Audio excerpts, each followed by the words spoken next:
Hello everyone, welcome to my channel easy वाली cooking. अगर आपको मेरी रेसिपीज अच्छी लगती हो तो प्लीज़ लाइक और सब्सक्राइब ज़रूर कीजिए और साथ ही में बेल आइकॉन भी प्रेस कीजिए ताकि मेरी वीडियो की नोटिफिकेशन आपको मिलती रहे। चलिए बढ़ते हैं आज की रेसिपी की ओर। आज मैं बनाने जा रही हूँ महाराष्ट्र की स्पेशल डिश पूरन पोली। शायद ही कोई ऐसा हो जिसे पूरन पोली पसंद ना हो। बच्चे हो या बड़े, पूरन पोली सभी को बहुत पसंद होती है। आज मैं आपको बताऊंगी पूरन पोली बनाने के कुछ इजी ट्रिक्स। तो चलिए देखते हैं इसके इंग्रेडिएंट्स। यहाँ पर मैंने लिए है 250 ग्राम चना दाल। चना दाल को मैंने अच्छे से वॉश करके 1 घंटा पानी में भिगो के रखा था। 250 ग्राम गुड़, घी, 250 ग्राम मैदा, तेल, 2 चम्मच शक्कर, नमक, हल्दी पाउडर और क्रश किया हुआ इलायची। तो चलिए शुरू करते हैं पूरन पोली बनाने की प्रोसीजर। सबसे पहले हम चना दाल को कुक कर लेते हैं। कुकर में मैंने चना दाल ले लिया है। अब इसमें पानी डाल देते हैं। अब हम इसमें 1 पिंच हल्दी डाल देते हैं। हल्दी से इसका कलर अच्छा आएगा।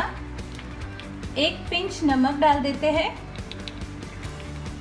और 1 टीस्पून ऑयल डाल देते हैं। ऑयल डालने से क्या होगा, जब सीटी होगी तो ये दाल बाहर नहीं आएगी। अब हम इसे कवर करके मीडियम फ्लेम पे 5 सीटी होने तक पका लेते हैं। चना दाल को मैंने कुकर में पकने के लिए रख दिया है। तब तक हम आटा तैयार कर लेते हैं। एक बाउल में मैंने 250 ग्राम मैदा ले लिया है। अब हम इसमें 1 पिंच हल्दी पाउडर डाल देते हैं और 1 पिंच नमक। इन्हें मिला लेते हैं अच्छे से। आप अगर चाहे तो इसमें 1 कप गेहूं का आटा भी मिला सकते हैं। अब हम इसमें 1 टीस्पून ऑयल डाल देते हैं और इसका स्मूथ और पतला आटा गूंद लेते हैं। एक बात का ध्यान रखें, पूरन पोली का जो आटा हम तैयार करते हैं उसे पतला तैयार करना है। जितना पतला आटा होगा उतना आपका पूरन पोली अच्छा बनेगा। हमारा आटा तैयार हो चुका है। आप देख सकते हैं कि बहुत ही सॉफ्ट बना है और पतला भी। अब हम इसमें तेल डाल देते हैं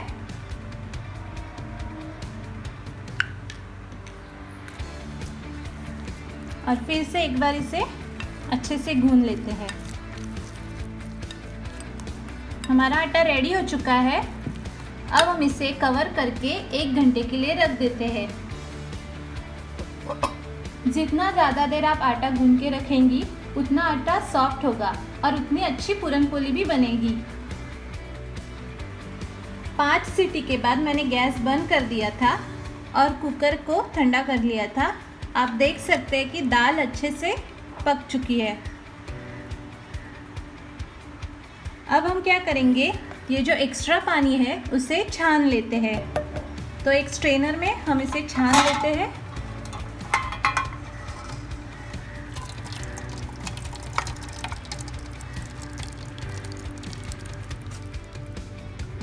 इसमें जो एक्स्ट्रा पानी था उसे मैंने छान के ले लिया है। अब हम पोटैटो स्मैशर से इसे स्मैश कर लेते हैं।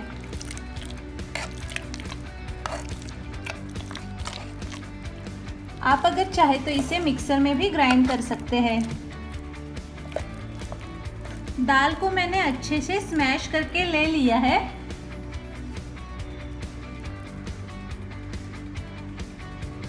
अब हम नेक्स्ट प्रोसीजर की ओर बढ़ते हैं। अब एक कढ़ाई में हम दाल ले लेते हैं। अब हमें दाल को गुड़ के साथ पकाना है। अब हम इसमें 250 ग्राम गुड़ डाल देते हैं। मैंने 250 ग्राम दाल ली थी। 250 ग्राम दाल के लिए 250 ग्राम गुड़ मैंने यूज़ किया है और 2 चम्मच शक्कर डाल देते हैं। शक्कर यहाँ ऑप्शनल है, अगर आप ज़्यादा मीठा पसंद नहीं करते तो शक्कर को स्किप कर सकते हैं। अब हम इन्हें अच्छे से मिला लेते हैं।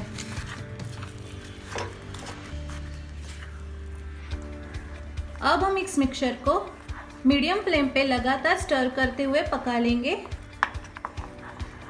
आप देख सकते हैं कि जैसे गुड़ मेल्ट हो रहा है, ये मिक्सचर पतला हो रहा है, पर टेंशन ना ले, जैसे ही ये दाल गुड़ को ऑब्जर्व करेगी ये गाढ़ा हो जाएगा। अब हम इसमें इलायची का क्रश डाल देते हैं और मिक्स कर लेते हैं। अगर आपके पास जायफल हो तो आप इसमें जायफल पाउडर भी डाल सकते हैं। आपने देखा था जब हमने इसमें गुड़ मिलाया था तो ये पतला हो चुका था। अब आप देख सकते हैं कि ये बहुत गाढ़ा हो चुका है। हमारा पूरन पोली का स्टफिंग, जिसे मराठी में पूरण बोलते हैं, वो रेडी हो चुका है। अगर आपको लगे कि इसमें अभी भी दाल आपको अक्खा दिखाई दे रहा है तो ठंडा होने के बाद एक बार इसे मिक्सर में ग्राइंड कर ले। अब हम गैस बंद कर देते हैं और इसे ठंडा कर लेते हैं। आटे को भी 1 घंटा हो चुका है और हमारा पूरन पोली का स्टफिंग भी रेडी हो चुका है। अब हम इनकी पूरन पोली बना लेते हैं। अब हम आटे में से थोड़ा पोर्शन ले लेते हैं। अगर आपको लगे कि ये स्टिकी है तो आप हाथ में तेल लगा लीजिए। इसका हम रोल बना लेते हैं। जैसे हम चपाती के लिए रोल बनाते हैं बिल्कुल वैसे ही रोल बनाना है। फिर इसे प्रेस कर देते हैं। अब यहाँ पे मैदा स्प्रिंकल करते हैं। अब इसे हम मैदे में डिप करते हैं और इसकी छोटी पूरी बेल लेते हैं।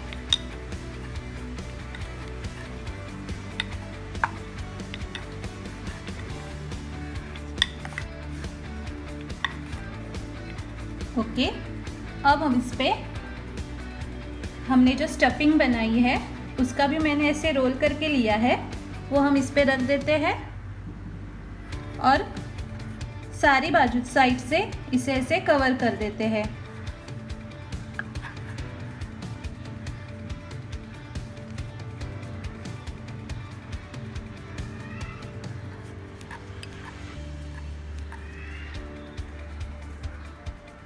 जो एक्स्ट्रा आटा होगा उसे हम निकाल देंगे। अब हम इसे हाथ में फिर से रोल कर लेते हैं, इसे हल्का सा प्रेस कर देते हैं।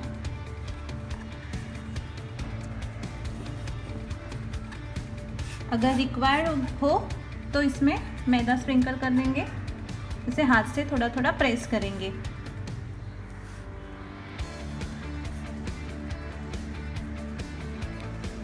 अब हम इसे हल्के हाथों से बेल लेते हैं। ध्यान रखें हल्के हाथों से ही हमें इसे बेलना है, वरना स्टफिंग बाहर आ जाएगी।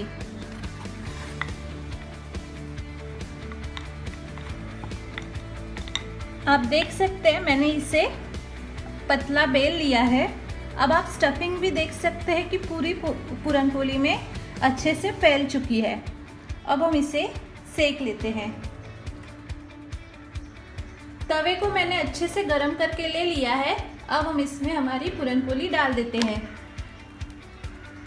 अब हम इसे 2 मिनट के लिए नीचे से सेक लेते हैं। गैस का फ्लेम मैंने मीडियम रखा है। 2 मिनट के बाद आप देख सकते हैं कि इसे ऊपर से ऐसे बबल्स आ गए हैं। अब हम इसे फ्लिप कर देते हैं।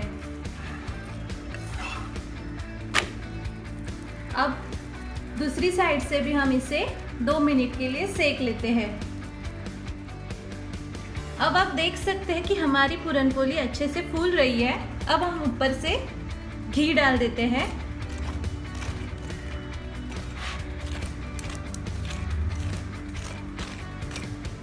और इसे फ्लिप कर लेते हैं।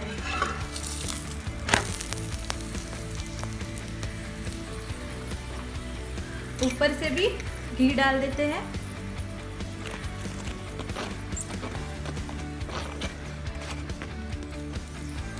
अब हम ऐसे किनारों से चम्मच चलाते हुए इसे सेक लेंगे। अब फ्लिप कर देते हैं और दूसरी साइड से भी ऐसे ही सेक लेते हैं।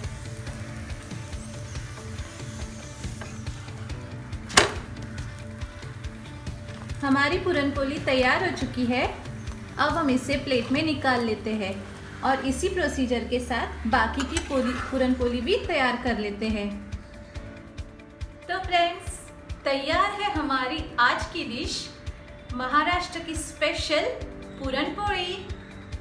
आप भी ये डिश घर पे ज़रूर ट्राई कीजिए और अगर आपको ये अच्छी लगी तो कमेंट करके मुझे ज़रूर बताइए। मिलेंगे एक और रेसिपी के साथ बहुत ही जल्द। तब तक के लिए बाय।